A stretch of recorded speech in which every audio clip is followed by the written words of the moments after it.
The tensions between the U.S. and Russia continue to shape global headlines. Few people understand the stakes better than John Sullivan, former U.S. ambassador to Russia.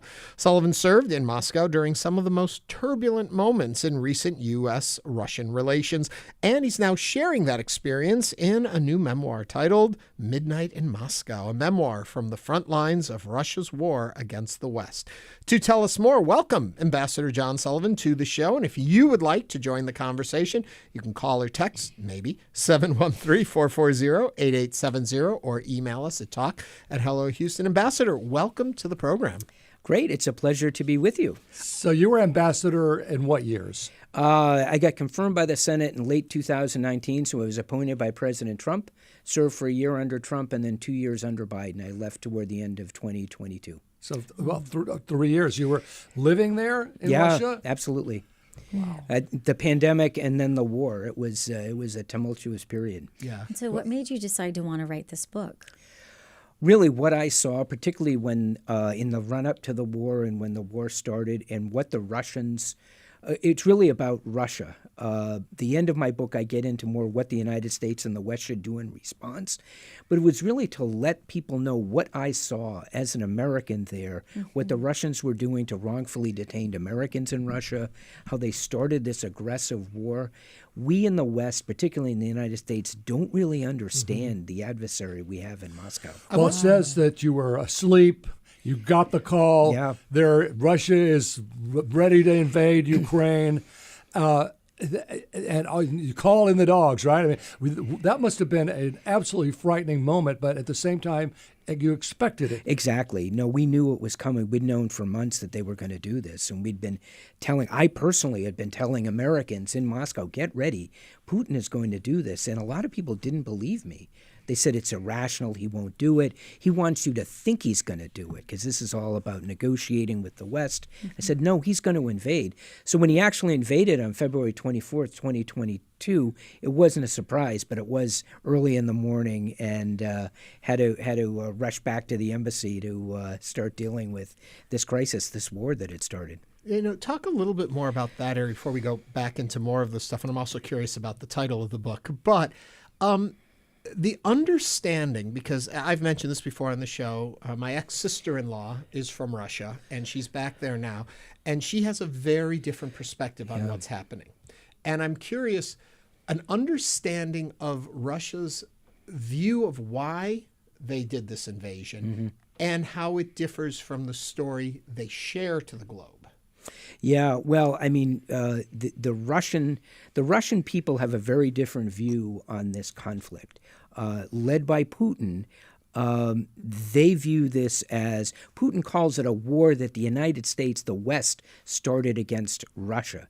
He views this, it's sort of an outgrowth of the loss in the Cold War, which he has never gotten over.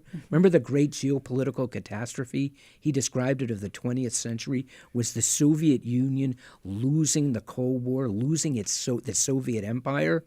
This is all about getting back what was lost. And Ukraine was part of that Russian Empire going back centuries with the Tsars, the Soviet Union, and so forth. And Putin views Ukraine as Russia's, as his. That's what this is about. But he sells a slightly different story to the Russian people. It's not just he wants back what he lost. He gives reason for why they need to go and liberate that area. Because the West is taking it from us. The West fomented this illegal coup in Kyiv in 2014. And the West is taking what should be Russia, this greater Slavic entity, Kievan Rus, going back 1,000 years. The West is trying to take this back, take this from us. Part of this, what the Russians call, what Putin calls this relentless Eastern expansion of NATO. It's all part of it. It plays into that narrative. The way I look at it, I look at what NATO is. NATO is, of course, a defensive alliance. What the Russian perspective completely discounts is the over 100 million people in Eastern Europe who lived under the yoke of either the Soviet Union as Soviet republics, the Baltic states, or in the Warsaw Pact. They know what it's like to be under the yoke of Moscow, and they looked west to NATO for protection from their neighbor to the east. Putin says, you took it from us. I say the Eastern Europeans looked for protection and a better future allied with Europe, with the EU, and with NATO. Then, John, from your perspective, what are your thoughts on the relationship between President Trump and Putin? Sure. Well, President Trump has come into office quite rightfully, I think, focused on trying to end this conflict. What I would say, and I've said to my former colleagues in government, is that they misperceive the adversary that they're negotiating with. Putin doesn't want to compromise. He doesn't. He wants victory. Mm-hmm. He doesn't want to end the war. He wants victory only on his terms. Mm-hmm. That's what he wants. That's what he'll take. President Trump has both rightfully focused on who doesn't want to stop the bloodshed to see innocent people being killed, right? He also doesn't want to be, as the president put it, tapped along by Putin. But I'm afraid that's exactly what's happening. We're almost into October now, and the war continues. In fact, the pace of strikes on Ukraine, drones, missiles, and so forth have picked up. But to go back when you were in Russia, mm-hmm. and you're talking about their position of this is America, the West, coming mm-hmm. in on them.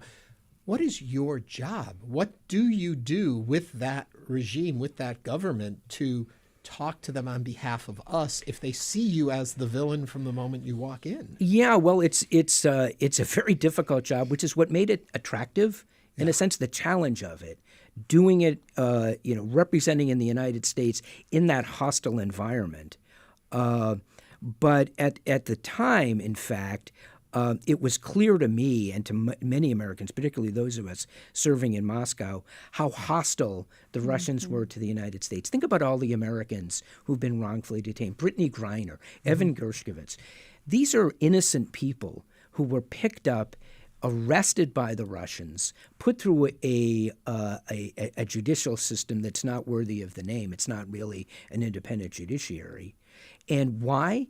Because the Russian government, Putin, may have reason to trade them. Mm-hmm. And what it was difficult for me as an American to wrap my mind around was when I got to Moscow and an American would be arrested, the media would start asking me not, is he or she innocent, what did he do, et cetera. It's, who are you going to trade for this American? Like, we don't think that way. And so, John, when you were there and you're American and you are essentially there to build this relationship, what were some of those conversations like that you were having if you are in such a hostile type situation? It was not that in theory we should have been building a relationship. It was trying to stop the descent of the spiral we were in, as I describe in my book. The mm-hmm. relationship was just getting worse day by day, month by month, year by year.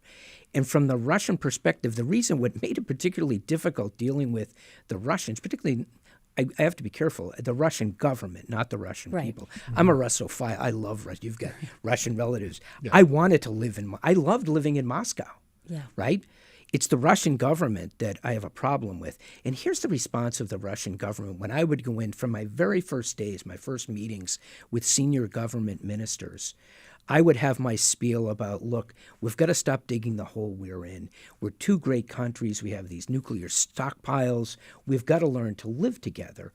And where can we start? And my Russian interlocutor, no matter who it was, from Putin on down, would say, Mr. Ambassador, you're absolutely right. The state of U.S. Russia relations is absolutely terrible. And it's all your fault, so what are you going to do about it? We have a few YouTube questions. One, do you have any idea why Trump seems to bend over backward for Putin? Well, he has certainly been applying a huge amount of pressure to Ukraine and only threats to Putin, which he's not acting on. And over time, the problem is the more that we do that, the more we say you've got 10 days, 50 days, right. and we're going to apply mass, and we don't. Putin already thought we didn't have the courage of our convictions. And every time something like that happens, it just ratchets up his confidence. I believe he's more confident today than he was a year ago in his position. So to that end, what do you think the future of the conflict looks like? What can we expect in the coming months? Well, think about this. This conflict it will soon last longer than the the United States' participation in World War II. We're approaching the 4th anniversary of this war. Think about this. The United States defeated the Empire of Japan and Nazi Germany with allies in less time than it's taken Putin to make incremental, really minor advances in territory in eastern Ukraine, in the Donbass. So I don't know that Putin may be confident in his position, but he's confident because he thinks he has time on his hands. We are speaking with John Sullivan, former U.S. ambassador to Russia and the author of Midnight in Moscow, a memoir from the front lines of Russia's war against the West. You can text us if you have questions, 713-440-8870, or email talk@hellohouston.org, or, of course, in our YouTube channel, you can leave questions. I started off by saying I wanted to ask you about the title of the book. Yeah. It's Midnight in Moscow. Does that imply there is a dawn, that there is a new day coming, or is this a dark meaning of it? So you're looking at the dawn as a Western perspective, always looking for hope, right? Looking at it as dark is more of a Russian perspective. It's dark, and that title was both the darkness of the relationship, and it was shortly after midnight that I got the call when I was in my residence in Moscow. The ambassador's residence isn't on the compound, the embassy compound. I got the call from our defense attaché that the invasion had started, and I had to get back to the embassy. We had a code. I wrote about this in my book. We had a code because the ambassador's residence doesn't have secure communications, so we couldn't say things over an open line that we could in a more secure facility. So we had a code. They would call and say this code, and I'd get the bodyguards together and get in the limo and go to the embassy. And one of my colleagues had said, the code is turn on CNN. And I said, I said, no. If the Russians are going to listen to everything we say, the code's going to be get to the chopper. And you have to say it in an Arnold Schwarzenegger accent. And if they want to let them figure out what that means. If a Navy admiral from our embassy is calling me to say get in the chopper. So that was the call that came in just after midnight. Let me jump in here. I'm just curious, the difference between serving under the Trump administration, serving under the Biden administration. Yeah. We hear lots of stories and the way it's characterized in our general media about what these administrations run like. From your point of view, what were the differences? What were the similarities in how they treated this negotiation or this relationship? Well, from my perspective, and it's really more of a bureaucratic thing, less substance. The policies themselves, and this is under the Trump in Trump 45 before the war started. Right. So I'm really talking about pre-war Trump, pre-war Biden. After the war starts, everything is different. But the difference between the Trump administration and the Biden administration was in the Trump administration, as ambassador, I dealt with the State Department. I dealt with Mike Pompeo. I had been Mike Pompeo's deputy. I had been the deputy secretary of state for 3 years before I went to Moscow. So I was instructed by the secretary of state. I rarely spoke to the White House. I never spoke to President Trump. I rarely spoke to the White House. That flipped in the Biden administration. My instructions from Washington, I came from the White House. I dealt with the White House, much less so with the State Department. That was from my perspective, and in style and how the administrations operated. That was the biggest change for me. And so what did that actually mean, though? Then? So it meant that I had a direct line to the Secretary of State because I'd been so close to him. So I could call him, with no notice and talk things over.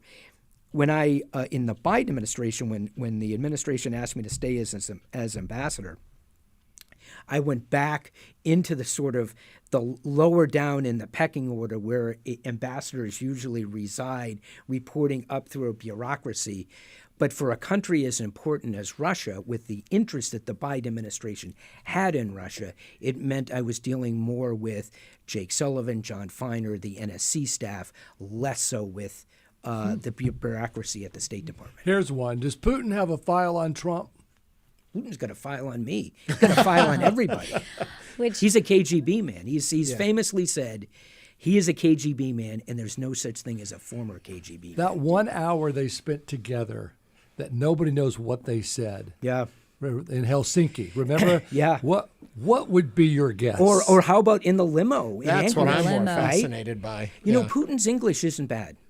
He's fluent in German, but his English isn't bad. And he said, I think somebody said, one of the Russians said, I don't think it was Putin himself, Peskov, his spokesperson, I think said, he spoke to the president in English. He's not fluent, but he's good. It's good enough for him to, so they would have a conversation. But we don't know about what. John, now that you are stateside and you've been out of it and you can look back, it's always hindsight's 2020, right? What are some of the things that you think that you could have done differently when you were in that position as ambassador? Boy, Putin is, for all his secretiveness and his background in the KGB, he tells us what he's going to do. He's been talking about Ukraine, for over 20 years. And in the lead from 2017, 18, 19, 20, 21, the United States, yes, we were focused on Ukraine. Ukraine was a problem, a bloody problem. The conflict was continuing, but it wasn't a priority. And it was only when it wasn't the highest priority for the United States in dealing with Russia. Think about this. Biden and Putin met in June of 2021 in Geneva, their only face-to-face meeting. What did they not talk about? Ukraine. Mm-hmm. The U.S. wasn't pushing it. And my opinion is Putin already knew what he was going to do at that point. He didn't need to Crimea. Right? Yeah. So we should have made more of an effort to be more directly involved in the We were deferring to the French and the Germans. Mm-hmm. We were going to try to support them. Angela Merkel, a German chancellor, was taking the lead, and of course she was replaced. But we didn't emphasize Ukraine as much as we should have. Saying that, then, what do we know about his plans for Poland or Finland? That's too soon to tell. He's clearly, he's got bigger ambitions beyond Ukraine, but Ukraine has been a much more difficult country for him to swallow than he thought. They thought that they were going to have a victory parade in Kyiv weeks after the special military operation began. Their senior officers who deployed into Ukraine were told to bring dress uniforms with them for victory parades. Wow. Yes or no? Does Ukraine make it into NATO? Not anytime soon. The question is, does Ukraine survive? Right. And the Ukrainians get a vote on that. And what they are the ones from Zelensky on down who have really surprised the Russians. Which, John, I just want to ask you this real quick. You mentioned how basically the only end to this war would essentially be when Putin feels like there's been victory. Right. What does that mean for the Ukrainians? So here's how Putin describes victory, and he's been consistent in saying this since the day that the invasion started. He wants to demilitarize Ukraine, and he wants to denazify Ukraine. Now, I will translate that for you. Denazify means removing a democratically elected government in Kyiv. Kyiv must be controlled by Moscow, from what the Russians call the center, and demilitarize what is probably the second most effective military now on the European continent. The Russian military, the Ukrainian military, more than any other NATO country's military. The Ukrainian military is now an extremely effective fighting force.